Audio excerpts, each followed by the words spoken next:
A week after the school shooting in Florida, America's gun lobby has finally spoken up, and it's not compromising. As grieving parents and traumatized children confront lawmakers and the president asking for something to be done to stop the country's mass killings, the NRA chief is blaming Democrats. Wayne LaPierre is defiant. As head of the organisation that lobbies and funds politicians on behalf of the gun industry, he's determined to prevent any further restrictions on gun sales in the United States. But many of the teenagers and their parents who've spoken up since the Florida attacks say the NRA is out of step with the country and is making schools less safe. As usual, the opportunist wasted not 1 second to exploit tragedy for political gain. The breakback speed of calls for more gun control laws and the breathless national media eager to smear the NRA. We're yet to learn the finer detail of the president's gun reforms, but under consideration, a proposal to arm some teachers, raising the minimum age to buy certain types of firearms, and enhanced background checks. Well, a short time ago, President Trump met with state and local officials and had this to say. And I think we're making a lot of progress, and I can tell you it's a tremendous feeling that we want to get something done. And we're leading that feeling, I hope. But there's a great feeling, including at the NRA, including with Republican senators and hopefully Democrat senators and congressmen. So let's get reaction to everything that's happened on a busy day on the whole gun control debate from Mika Mosbacher. She's a political commentator and a member of the 2020 Trump Campaign National Advisory Board. Mika, good to see you again. Let me put a proposition to you. Because President Trump is trusted by gun owners, and you're a member of the NRA, and because he's trusted by the Republican Party, is he actually the president who might be able to shift something when it comes to gun laws, particularly around the age at which people can buy guns in the country? Absolutely. The art of the deal president is all action oriented, and the very compelling session he had with students and parents, many who were grieving, especially one man who grieved the loss of his daughter, it signals that he is open to bipartisan decisions. And the raising of the minimum wage for AR-15 type assault style or semi-assault style weapons is something the NRA is pushing back against, and it's something that the White House has signaled that the president would be open to supporting. Additionally, I feel that he is looking into closing those loopholes and deficiencies in the NICS, which is the National Instant Criminal Check system that is used when you buy a gun for background checking. And there's a bipartisan bill that Senator Cornyn and Senator Murphy are sponsoring, and the president is fully behind this.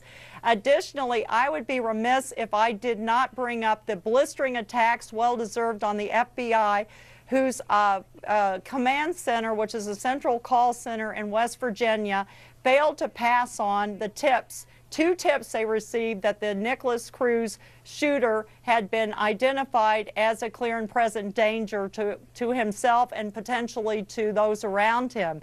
The FBI has an $8.9 billion budget. It is a bloated bureaucracy with 35,000 employees, 56 field offices. And there have been other deficiencies in the FBI pointed out in the past, including former FBI supervisor of the Record Management Division, Mike McMahon, who in 2009 reported to his supervisors and to an assistant FBI director that there were deficiencies and failure to follow protocol that were interfering with national security. So we need to hold our agencies like the FBI accountable, and I feel President Trump will do so. There's no question, Mika, that there's a different tone coming from the president to the one we heard from Mr. LaPierre today. But I want to just take you back to April 2017, the NRA convention that President Trump attended, and this is what he said. I will never, ever infringe on the right of the people to keep and bear arms. Never, ever. So he's talked about, as you said, NICS, comprehensive background checks, but he's also talked about raising minimum age to 21, banning bump stocks, maybe some discussion on semi-automatic weapons. Mr. LaPierre didn't mention any of that. So is the White House heading for a confrontation with the NRA? They're headed for a compromise for sure, because I am an NRA member and I am concerned that you can buy an AR-15 type weapon when you aren't old enough to buy a beer. The NRA is pushing back on this raising of the ages to purchase firearms as an infringement on Second Amendments, but I don't see where that compromise really interferes with the right for a responsible gun owner to have a gun. But we certainly have to have this dialogue in this country, and I think that President Trump has the strength of leadership to confront this and other tough issues, especially from a very powerful gun lobby with 500 million members. Okay, Mika Mosbacher, thanks very much for joining us again, Mika. Well, last night, the survivors of the school shooting took part in a nationally televised town hall event. And one of the standout moments involved 17-year-old Cameron Kasky, one of the founders of the #NeverAgain movement, who put this question to the Florida Senator Marco Rubio. Senator Rubio, can you tell me right now that you will not accept a single donation from the NRA in the future? So, number one, the positions I hold on these issues of the Second Amendment, I've held since the day I entered office in the city of West Miami as an elected official. Number two, no, the answer to the question is that people buy into my agenda. And I do support the Second Amendment. And I also support the right of you and everyone here to be able to go to school and be safe. Senator Rubio, who took $3.3 million from the NRA. Well, let's get some more reaction from the Republican Florida State Representative, Randy Fine. He's in Tallahassee. Mr. Fine, it's really good of you to spare us some time and good to speak to somebody from the Florida State House, because we talked about it a lot this week. Just comment for us, if you would, on Marco Rubio there, who did seem to shift a little. He's talking about maybe being willing to ban high-capacity magazines. Is there anything that you would accept in terms of restrictions on gun sales? Well, I would like to clear one thing up. Everyone talks about the legislature being bought and paid for by the NRA. As far as I know, the NRA has not given a single dollar to a candidate running for the Florida House in at least 16 years. So those of us who believe in the right to keep and bear arms, we believe it because we believe it, not because anyone's paying us to. But do they put the money in Congress where the big decisions are taken? $3.3 million for Marco Rubio. Sure, I don't know. I'm just a small state representative in the state of Florida. I think we're going to have a comprehensive package of reforms that's going to come out from the Florida House in the next few hours, if not days. It's really going to tackle all of the issues, because the fact remains we had all the laws in place that were necessary to catch this vile killer before it happened, yet the government failed in its responsibility to do so. So why people believe giving this same government more power will help solve the problem, I'm not particularly sure about. Well, Mr. Fine, one change to the law that the President has again talked about this morning in Washington is raising the age that you can buy an assault weapon from the age of 18 to the age of 21. That would have changed the situation here. Nicholas Cruz was 19. He wouldn't have been able to buy an assault weapon because he wouldn't have been 21. Would you support that change to the legislation? Well, Nicholas Cruz seems to have been sufficiently deranged that I believe he would have gone and found another weapon. The notion that if he couldn't have bought this one... Would you, just to answer the question, Mr. Fine, would you support raising the age at which you can buy an assault weapon? I'm open to discussing it because the question's not an accurate one. In the state of Florida, it is already illegal to buy some semi-automatic weapons until you're 21. There are other semi-automatic weapons where it is not. So it's a simple matter of looking at the inconsistency in our laws and whether all semi-automatic weapons should have to be at the age of 21, not just some of them.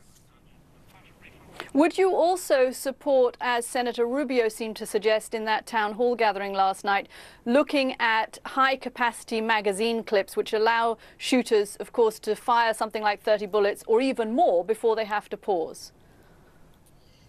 I think we need to be very careful before we infringe on people's Second Amendment rights. In this country, we don't believe you punish the masses because of the mistakes of a few. There are 5 million AR-15s in the United States. Only 5 have been used in mass casualty shootings. We have to keep in mind the overwhelming majority of gun owners handle them in a responsible way, and I'm somewhat scared about restricting their rights because of the actions of a few people. Can I just pick up that last point you made there, Mr. Fine? We heard today from the stage from Mr. LaPierre that freedoms are being taken away. What freedom is there for students who are too frightened to go to school or are being protected by teachers who are armed or locked up behind gates and bigger walls? What freedom is there in that?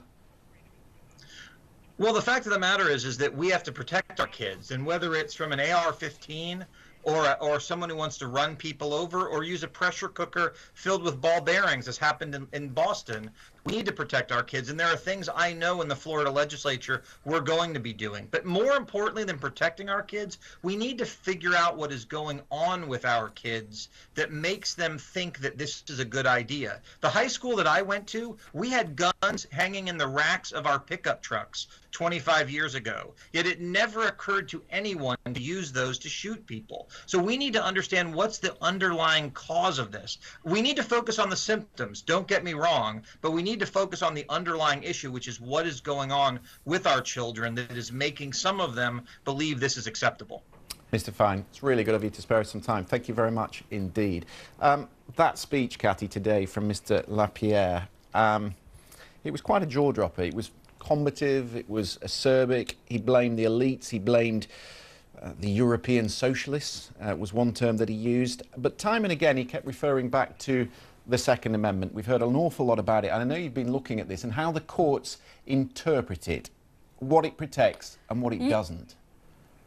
Right. It is interesting because the Second Amendment is what is used by people who support gun rights in the country to say that there should be no restrictions on guns. But actually 4 times in the past decade, federal appeals courts in the United States have ruled that banning assault weapons is legal under the Second Amendment. So they've also said, the Supreme Court has said that gun rights are not unlimited, so i.e. gun rights are limited in the country. So there is a debate about these assault weapons, what are called sometimes weapons of war, whether they fall in the definition of self-defense or not, because that's what the Second Amendment protects, or whether they are just used to cause harm and shouldn't be in people's hands. And it seems that the courts do think, and the Supreme Court does think, that actually some restrictions on assault weapons are okay, are constitutional under the Second Amendment. And that's not an argument that you hear from the gun lobby. No, you don't. It is an interesting part of the debate, though.